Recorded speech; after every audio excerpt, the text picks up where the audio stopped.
Very good morning to all of you. It's not about the position you hold in your community, but it's about how you interact with it that makes a difference.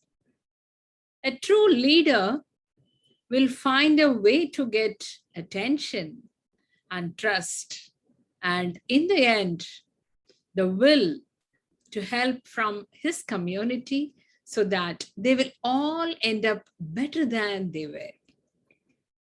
Once upon a time, there was a wise old man who lived his life on the road. Sometimes he would travel for days without meeting anyone, and other times he would have company. Most of all, he loved visiting new places and meeting new people. In his lifetime, he had seen many things, meet many people, and found himself in different situations, all of which enriched him with many experiences and wisdom. One day, the old man came to a small village where he had never been to before. Near the center of the village, he met a group of people. So he introduced himself. I'm a simple traveler looking for a hot meal and a safe place to sleep. The villagers humbly replied, we would be glad to offer you a place to sleep, but we have very little food. Our crops were very poor this year, and there is not much to eat in the whole village itself.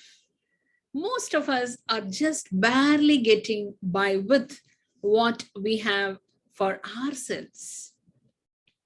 I'm sorry to hear that, said the traveler. But you don't need to worry about giving me any food. I already have everything I need.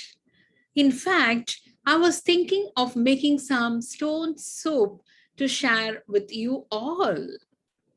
All I need is a large soup pot, some wood for the fire, and some water.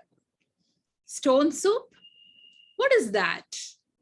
We have never heard of stone soup.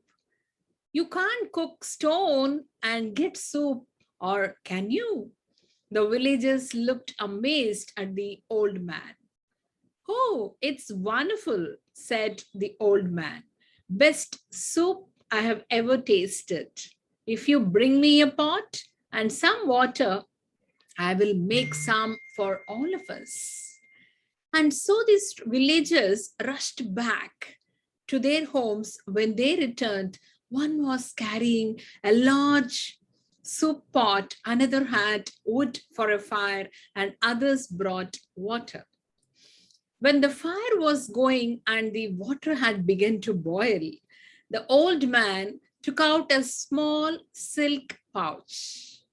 With great ceremony, he reached in and pulled out a smooth round stone.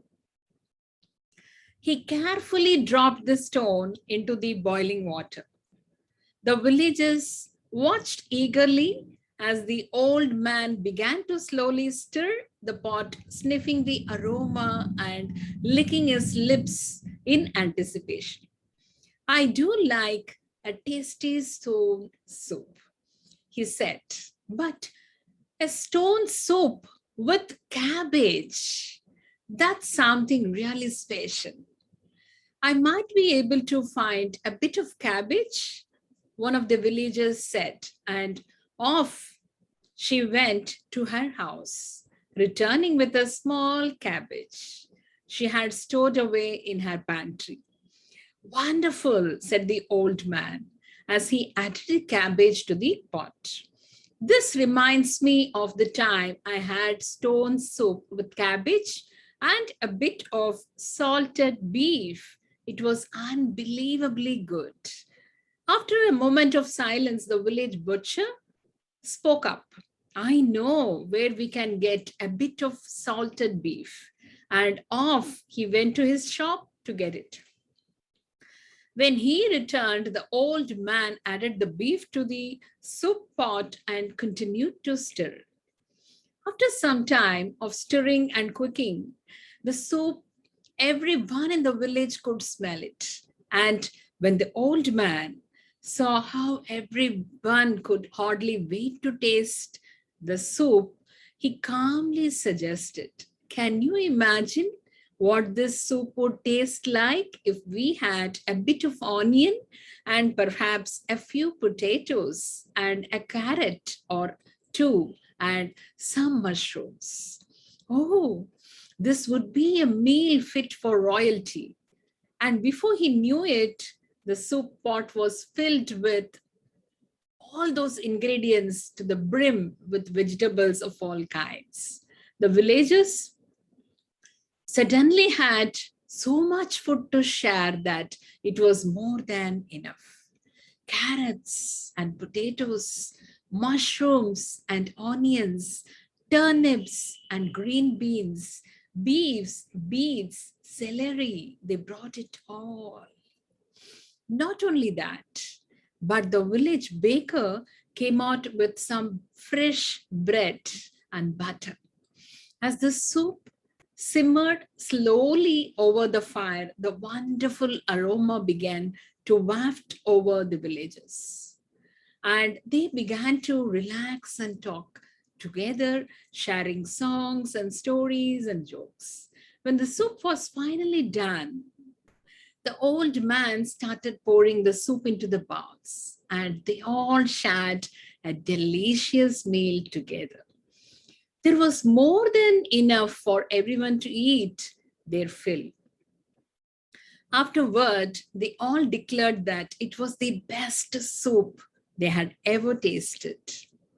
The mayor of the village pulled the old man aside and quietly offered him a great deal of money for the magic stone.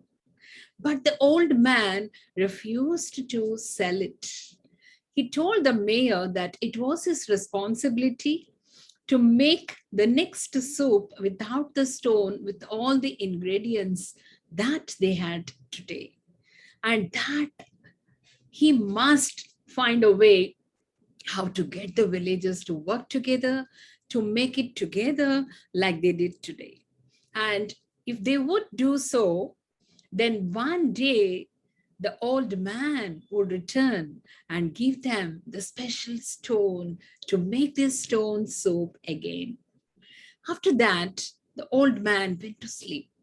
The next morning, he woke early and packed his belongings. As he was leaving the village, he passed by a group of children playing at the side of the road. He handed the youngest one the silk pouch containing the stone, and he whispered, "It was not the stone that performed the magic. It was all of us together. It's not about the position you hold in your community, but it's about how you interact with it that makes a difference. A true leader will find a way to get attention and trust, and in the end, the will to help from his community so that they will all end up better than they were." So, this was the lesson he taught the villagers, the teamwork, the powerful teamwork. Stay blessed.